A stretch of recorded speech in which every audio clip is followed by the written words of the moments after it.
Assalamualaikum warahmatullahi wabarakatuh. Perkenalkan, nama saya Fitri dengan NIM 50900122043 dari jurusan Kesejahteraan Sosial Fakultas Dakwah dan Komunikasi Universitas UIN Alauddin Makassar.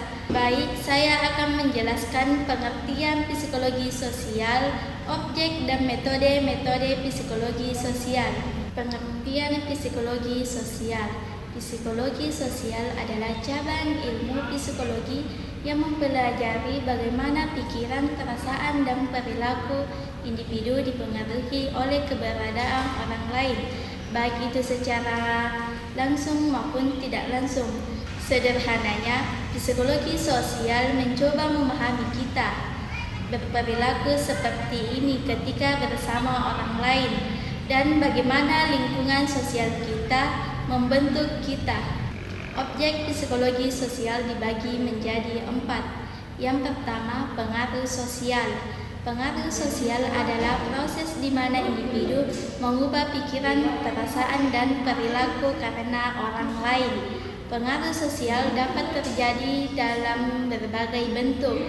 Yang pertama itu kebutuhan, kedua konformitas, dan ketiga peniruan.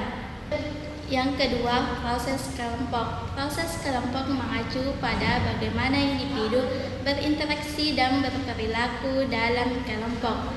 Dinamika kelompok dapat memiliki pengaruh yang besar pada individu, termasuk cara mereka berpikir, merasa, dan berperilaku.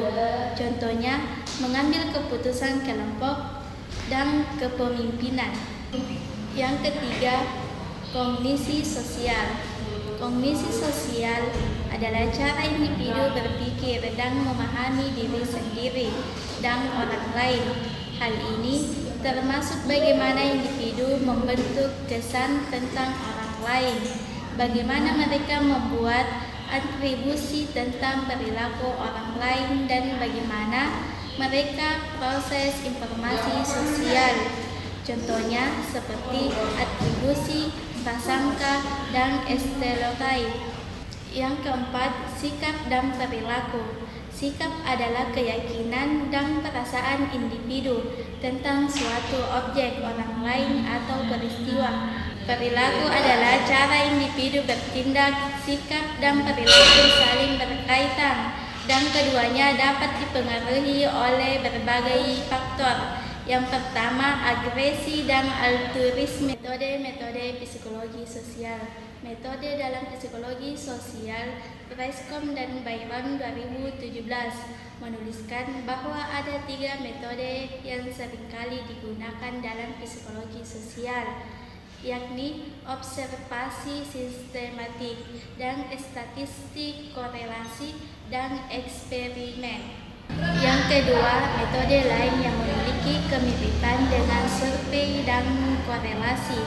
Korelasi berguna untuk mencari hubungan antar variabel inferensial. Yang ketiga, metode eksperimen. Teori-teori psikologi sosial. Yang pertama, teori behavioristik. Perspektif teori behavioristik sangat menekankan pada individu sebagai organisme membuat respon terhadap stimulus lingkungan melalui proses belajar. Dalam teori ini, hubungan yang terjadi di antara stimulus dan respon merupakan paradigma yang utama. Yang kedua, teori belajar sosial. Yang ketiga, teori gestalt kognitif. Yang keempat, teori lapangan. Yang kelima, teori pertukaran sosial. Yang ketujuh, teori interaksionisme simbolik. Yang ketujuh, teori etnometodologi. Dan yang kedelapan, teori peran. Itulah sempat yang saya jelaskan. Wabillahi taufiq wal hidayat. Wassalamualaikum warahmatullahi wabarakatuh.